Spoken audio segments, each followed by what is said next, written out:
un immense plaisir de recevoir notre conférencier de ce midi, Monsieur Patrick Fujirola.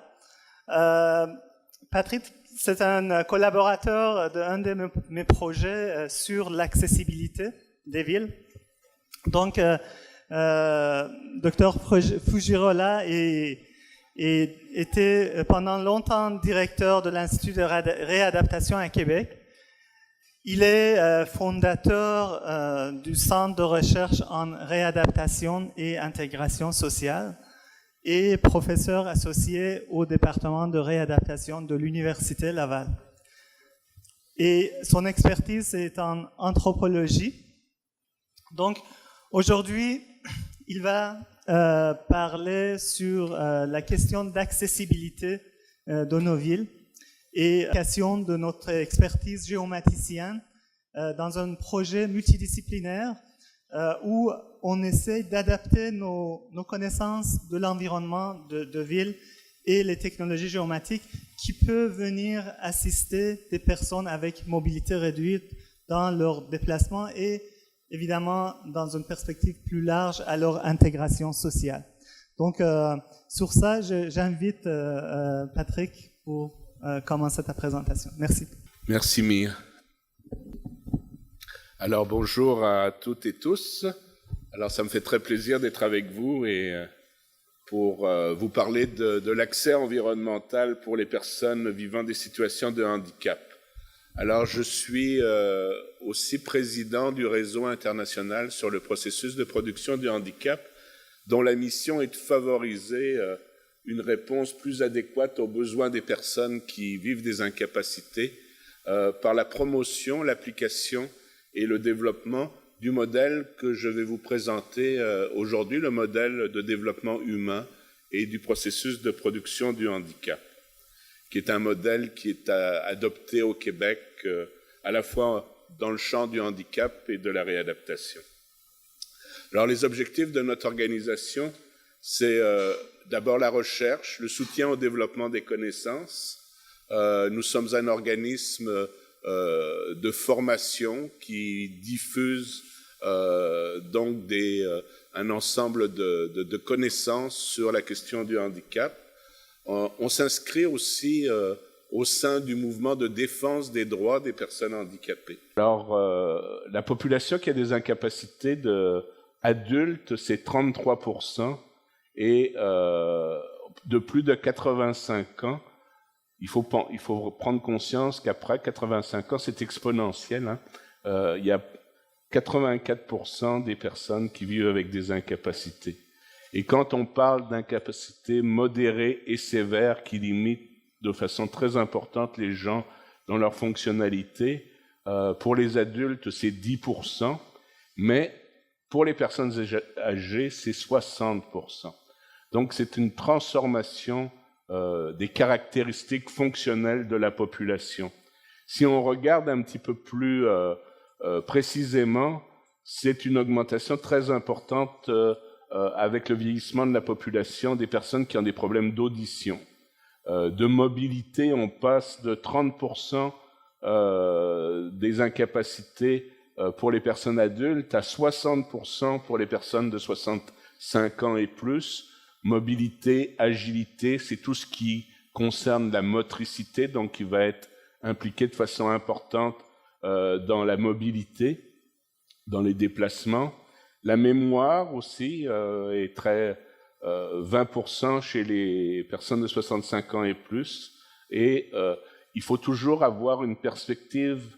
Quand on parle de personnes ayant des incapacités, on a immédiatement l'idée de la personne en fauteuil roulant, mais on est vraiment dans une perspective de multidéficience qui inclut aussi les personnes qui ont des incapacités intellectuelles pour comprendre la signalisation, pour s'orienter dans l'espace. Donc ça inclut tous les types d'incapacités.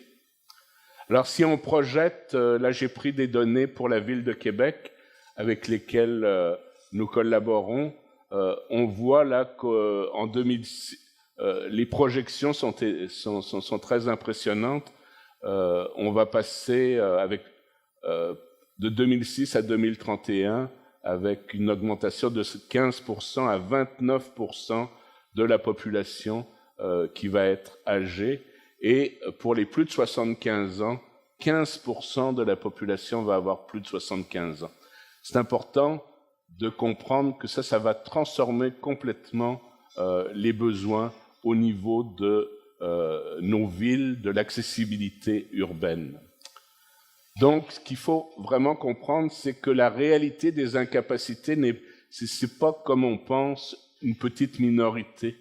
Le fait d'avoir des incapacités concerne la majorité de la population à un moment ou l'autre de sa vie. Et avec le vieillissement, bien entendu, ça vient nous toucher tout un chacun. Et pour la plupart d'entre vous, vous avez un membre dans votre famille qui vit avec des incapacités. Donc c'est une problématique sociétale, c'est pas une question mineure, c'est quelque chose qui interroge l'ensemble de la société. C'est vrai au Québec, c'est vrai au niveau international.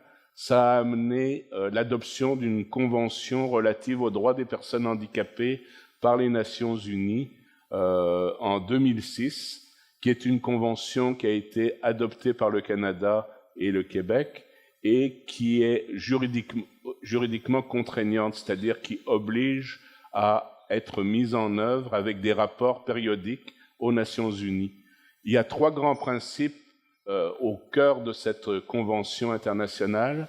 C'est le droit à l'égalité, c'est-à-dire que les personnes qui vivent avec des incapacités ont les mêmes droits que tout citoyen et on doit mettre en œuvre les moyens, les conditions pour qu'elles puissent exercer ces droits comme chacun d'entre vous.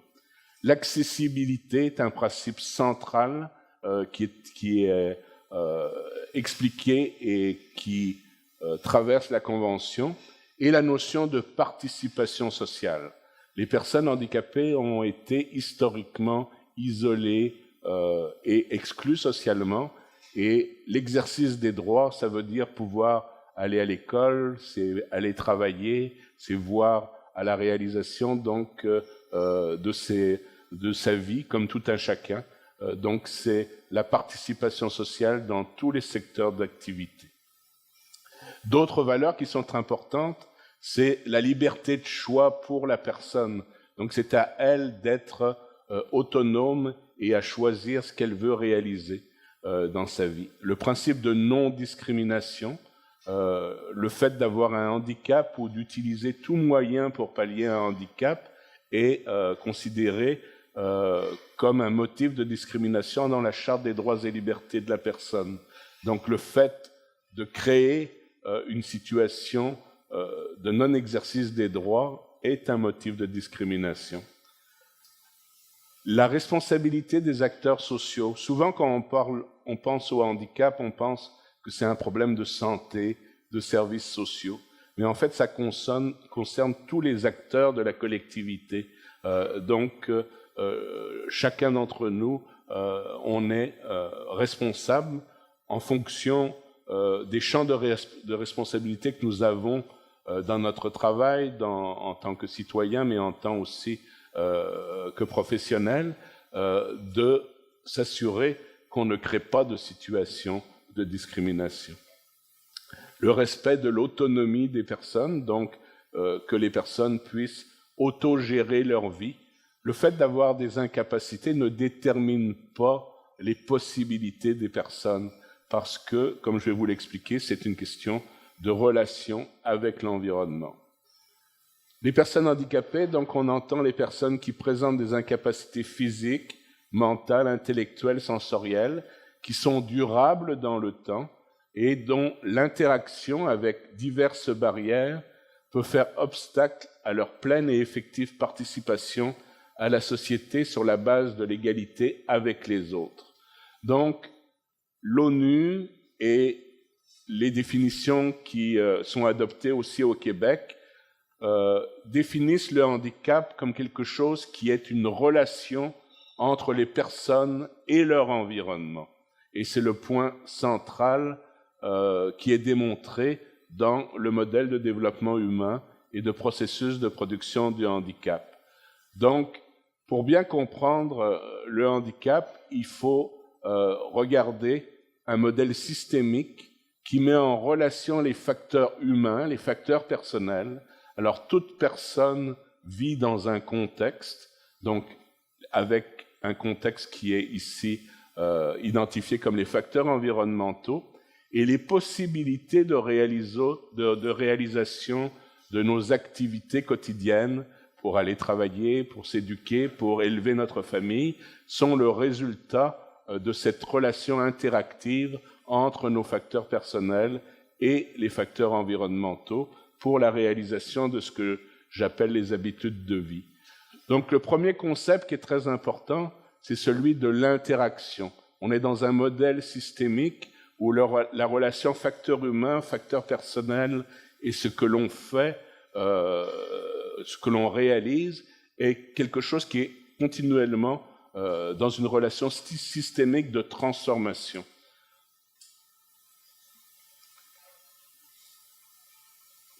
C'est un modèle aussi qui convient à tous les âges de la vie et qui permet de regarder l'évolution des caractéristiques fonctionnelles des personnes de l'enfance jusqu'aux personnes âgées. Et le deuxième concept central du modèle, c'est celui de la participation sociale. Donc le modèle, un modèle interactif dont le résultat, la manière dont on va pouvoir mesurer la qualité de la relation entre les personnes et l'environnement, c'est la possibilité de réaliser leur participation sociale, leurs habitudes de vie. Alors ça inclut les activités courantes, les activités quotidiennes, comme la communication, les déplacements. Ces habitudes de vie-là sont des activités qui sont essentielles à la réalisation des autres activités. Comprendre, pouvoir communiquer et pouvoir se déplacer, c'est à la base de toutes nos autres activités. Donc les rôles sociaux, le travail, les loisirs des personnes. Pour les facteurs environnementaux et les facteurs personnels, le modèle identifie trois grandes dimensions dans les facteurs personnels. Les facteurs identitaires, donc qui vont définir qui est la personne d'un point de vue socio-démographique et aussi par rapport à ses valeurs, par rapport à ce qu'elle veut réaliser dans sa vie, son histoire de vie, son projet de vie. Les systèmes organiques, c'est plus au niveau des atteintes, des déficiences de la personne. Et la notion d'aptitude, elle est très importante parce qu'elle va justement nous donner la dimension fonctionnelle de la personne dans ses capacités à comprendre, à voir, à entendre, à se déplacer. Sur le plan des facteurs environnementaux, on distingue trois grandes dimensions. Le micro-environnement, qui est l'environnement immédiat de la personne, qui peut être adapté, comme par exemple son domicile ou son poste de travail. Quand on parle du méso-environnement, c'est celui qui vous intéresse plus comme intervenant en milieu urbain. Donc c'est la collectivité, c'est notre environnement des villes ou des territoires, donc qui est potentiellement adaptable pour sa population. Et au niveau du macro-environnement, là on va plus parler de la dimension des lois, des législations, des règlements, des codes, donc des normes au niveau de l'urbanisme, des codes du bâtiment, donc qui sont les plus macro-sociétaux. Donc c'est trois niveaux de possibilités d'intervention sur l'environnement. Donc le message que je veux vous passer aujourd'hui, c'est que le handicap, dans cette perspective du modèle du PPH, ce n'est pas une caractéristique de la personne. C'est un résultat relié à une interaction multiple entre une personne avec ses propres caractéristiques, telles que je viens de vous le dire, l'identité, l'histoire de vie. Une personne ne se définit pas simplement par le fait qu'elle a des incapacités, elle a aussi des talents, elle a des forces, elle a des capacités, et un environnement que l'on peut à ce moment-là qualifier soit d'obstacle, soit de facilitateur à la réalisation de ses habitudes de vie. Donc le handicap est toujours situationnel. Le fait qu'une personne soit en fauteuil roulant, qu'elle ait des difficultés d'audition, ne dit pas en soi ce qu'elle va pouvoir réaliser. C'est dans la relation avec son contexte, avec l'environnement, que l'environnement va lui donner les possibilités ou lui enlever les possibilités de réaliser ses activités quotidiennes, ses déplacements, par exemple prendre l'autobus ou pouvoir se déplacer dans un environnement urbain. Tout dépend à ce moment-là de la qualité de cet environnement qui lui crée des obstacles ou des facilitateurs. Donc c'est très important parce que ça fait comprendre que la responsabilité d'intervenir dans le domaine du handicap, elle vous appartient à vous aussi par votre potentiel de lever des obstacles et de créer certains facilitateurs dans vos compétences, dans vos responsabilités. Donc un facteur personnel, c'est une caractéristique qui appartient à la personne, donc avec des facteurs identitaires, système organique et aptitude, tels que je viens de vous le dire. Le facteur environnemental peut être mesuré, donc on peut identifier des actions et de voir en quoi on transforme un obstacle en facilitateur. Par exemple, en rendant un autobus accessible, on vient amener un nouveau facilitateur qui va permettre les déplacements des personnes. Et les habitudes de vie, telles que je vous l'ai dit, peuvent être mesurées d'une situation de handicap. On peut passer à une situation de participation sociale dans un contexte qui va faciliter la réalisation des activités quotidiennes des personnes. Alors le modèle avec lequel on travaille, sans rentrer plus dans les détails, c'est celui-ci, donc qui nous permet de bien identifier les variables du modèle qui peut être appliqué au niveau personnel, mais aussi au niveau d'une population, et les dimensions environnementales, donc qui vont déterminer la qualité de la participation sociale. Donc, les caractéristiques fonctionnelles de la population, telles que je vous l'ai dit, sont de plus en plus reliées au fait d'avoir des difficultés, des incapacités. Chacun des acteurs sociaux a des compétences et des responsabilités dans son domaine. Donc ici, les acteurs du développement urbain inclusif, vous faites partie de cet environnement-là avec vos compétences, vos responsabilités et connaissances. Et donc, vous pouvez jouer un rôle avec les autres acteurs dans la réalisation des habitudes de vie et l'amélioration de l'autonomie et en particulier de la mobilité et de la qualité de vie des personnes.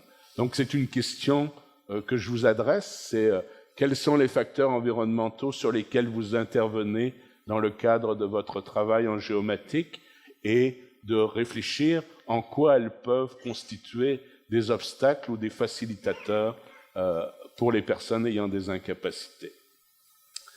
Plus spécifiquement, si on regarde les domaines de réduction des obstacles aménagés par l'humain, bon, ça peut toucher l'architecture, les édifices résidentiels, les édifices publics, tout ce qui concerne l'aménagement du territoire, les aménagements urbains, ruraux, tout ce qui est voies de déplacement, voies de communication, et les éléments de technologie, donc les équipements électroniques de télécommunication.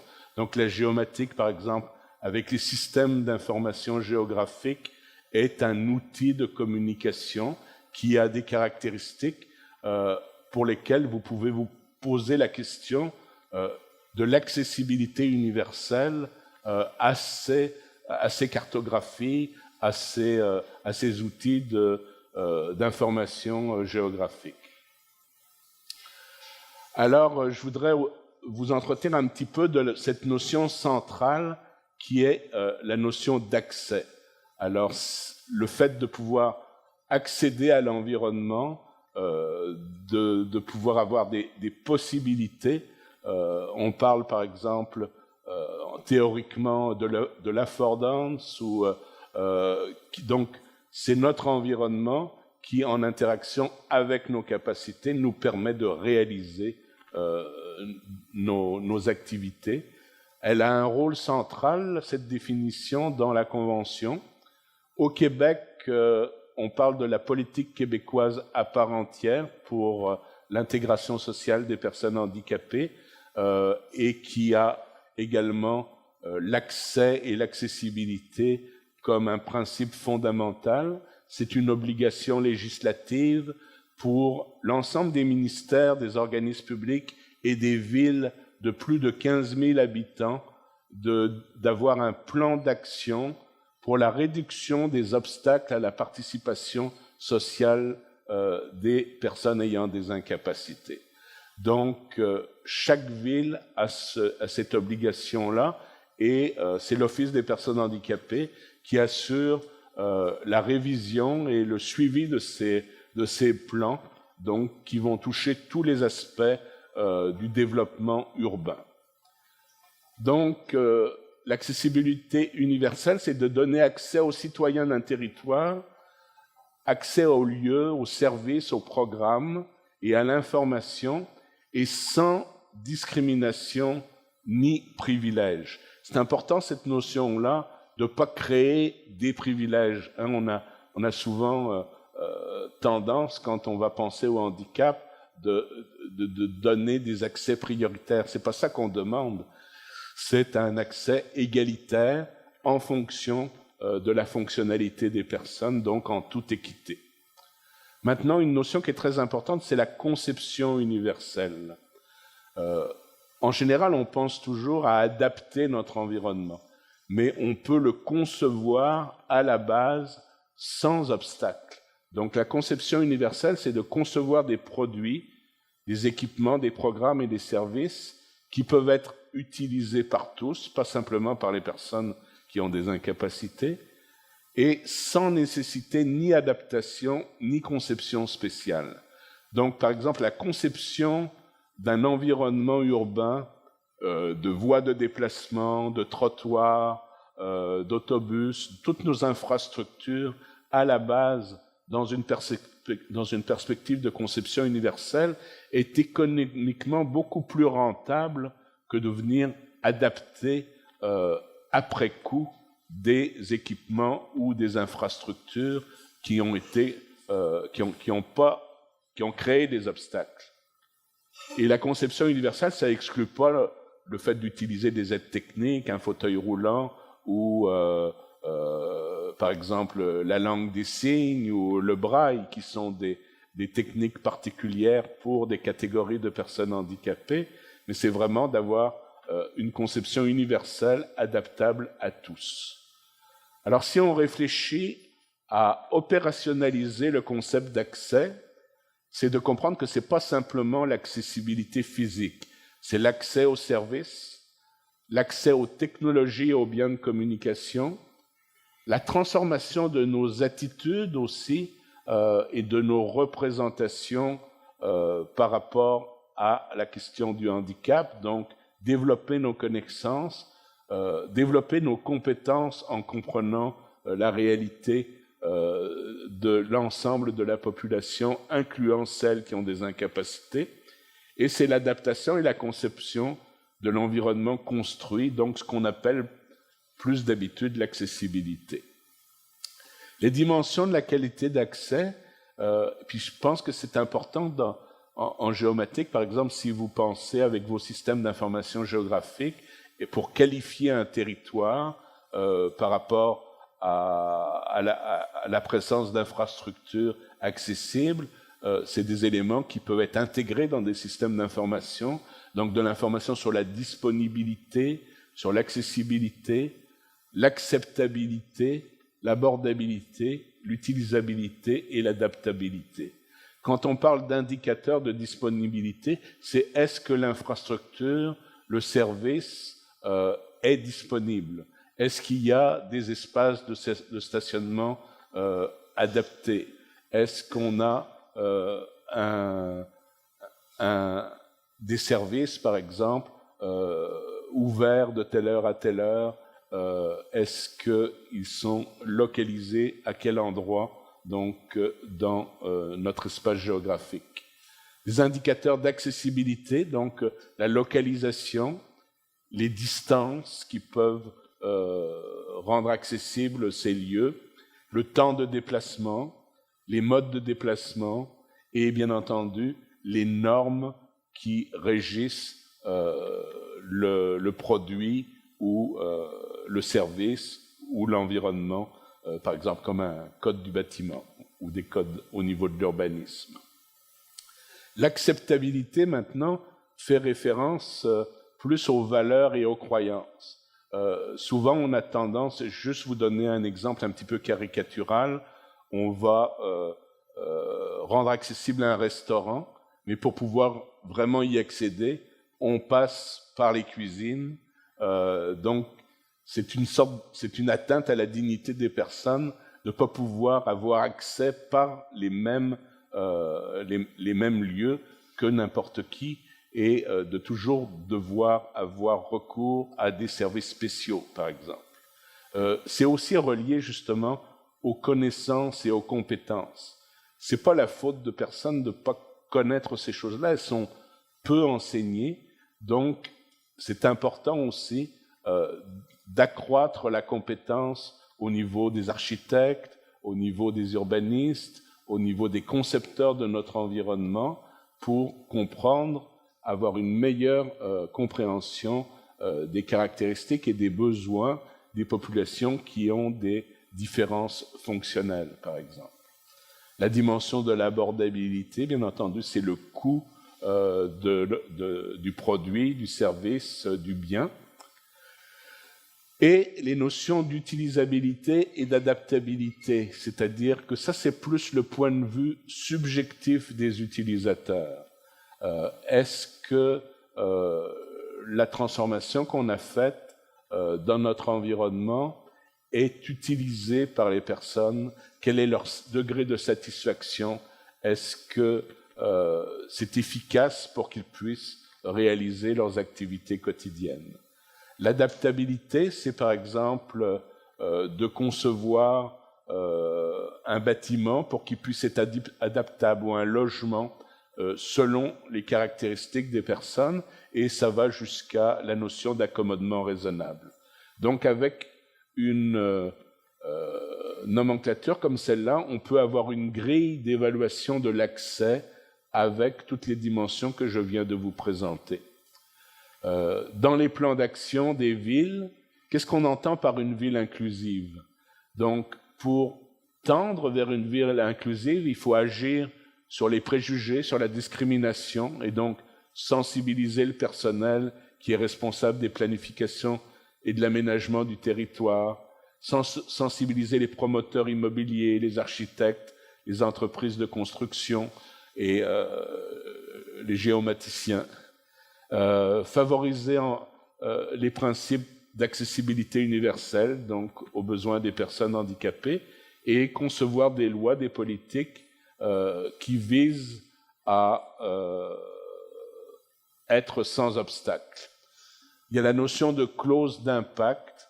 Donc, en développement urbain, on devrait toujours se poser la question, est-ce que l'aménagement que je mets en œuvre va éventuellement créer des difficultés aux personnes qui ont une mobilité réduite ou une fonctionnalité différente. Là, on n'est pas obligé de lire le détail de ça. Je voulais simplement vous dire que le modèle de développement humain, c'est aussi une classification, une nomenclature.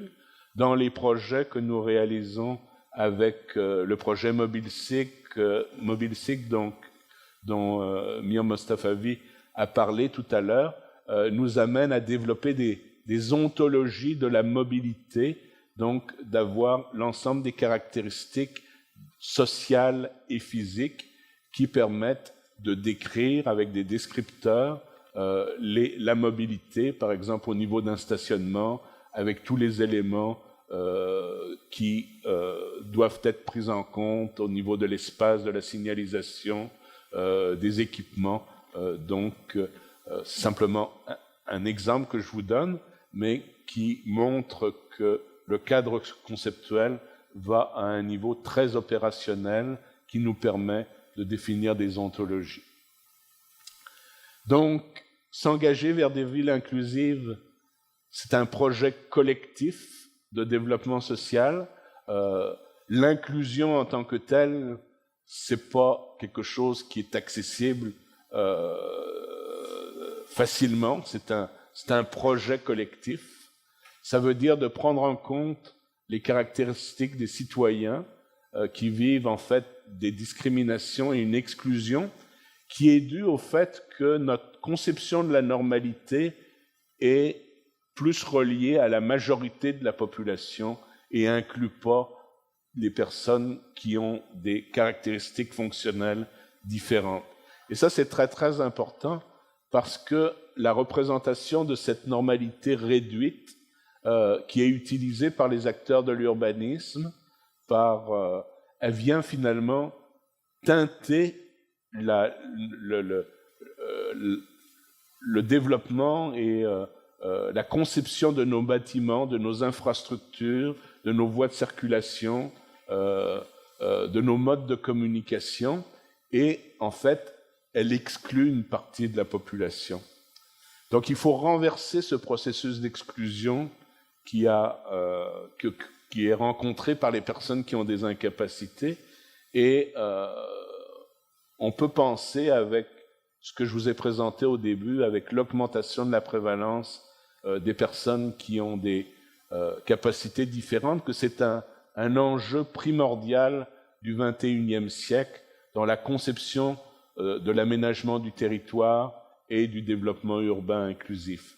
Et ça nécessite une prise de conscience, ça nécessite aussi des efforts du côté de la recherche, du développement des connaissances, qui soient orientés vers l'innovation sociale, c'est le thème aussi de votre congrès, et qui nécessite un certain changement de pratique pour en arriver à un véritable développement urbain inclusif.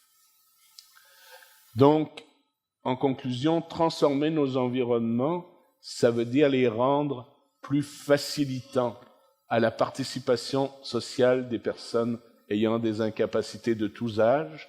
Le fait d'avoir des maladies, des conséquences d'accidents ou des conséquences du vieillissement, ça ne détermine pas nos possibilités. On est en mesure de transformer nos milieux urbains pour favoriser la qualité de vie de l'ensemble de la population.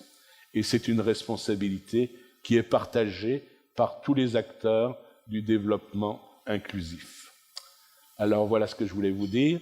Je vous remercie. Je vais finaliser en vous présentant un petit film qui va encore concrétiser la vision d'un monde inclusif à laquelle je vous invite à participer.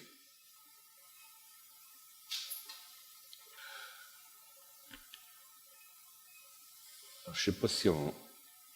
L'espace participation sociale présente une ville laboratoire virtuelle, illustrant les meilleures pratiques en matière d'accessibilité universelle et de soutien collectif à l'exercice des droits des personnes en situation de handicap de tous âges.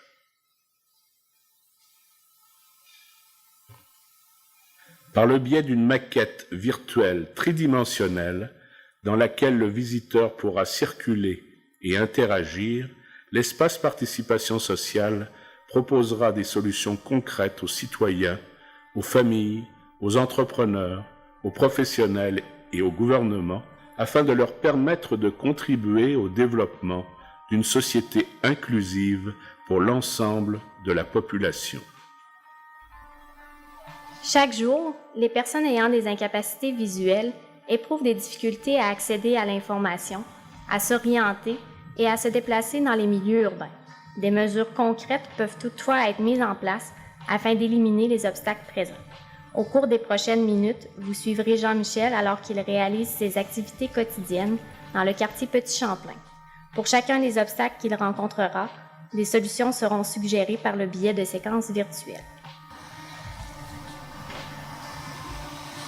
La présence d'obstacles temporaires sur le trottoir, tels qu'une poubelle, peut engendrer des situations de circulation non sécuritaires. Les trottoirs suffisamment larges et dégagés sans accumulation d'eau, de neige ou de glace favorisent les déplacements à l'extérieur.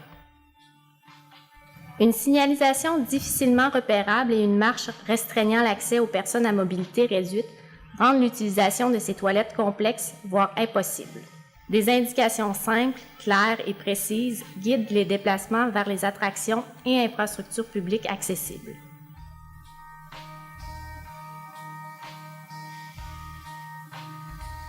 Des panneaux interactifs près des lieux d'intérêt offrent une opportunité d'accès à l'information, autant visuelle que sonore personnalisée. L'installation d'une rampe d'accès repérable visuellement et complémentant les escaliers permet l'accès à l'église sans venir modifier la structure du bâtiment historique.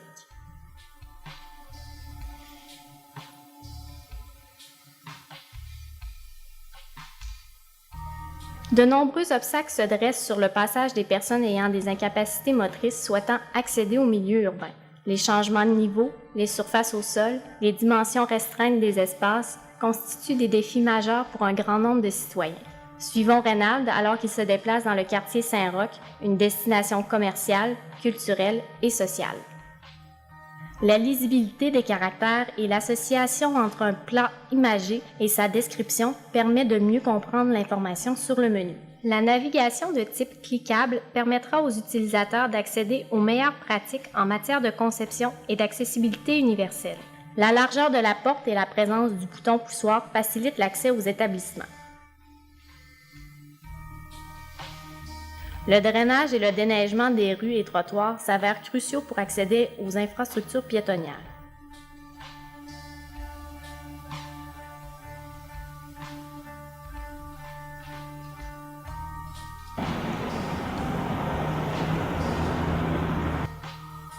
En affichant la direction et les horaires d'arrivée de l'autobus en temps réel, la planification des déplacements est facilitée.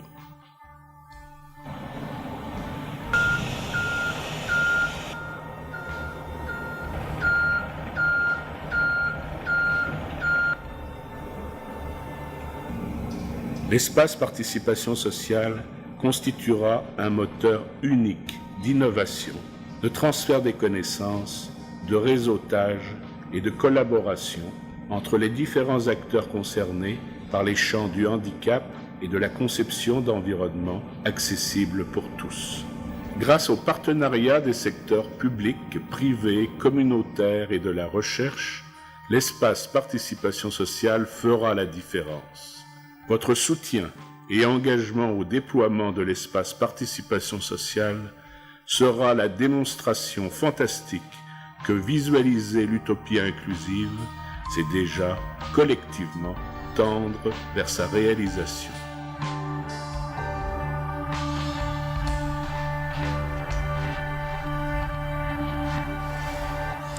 Alors voilà, c'est un projet que nous déployons actuellement, l'espace participation sociale, avec la Ville de Québec. Alors, je vous remercie beaucoup. Merci.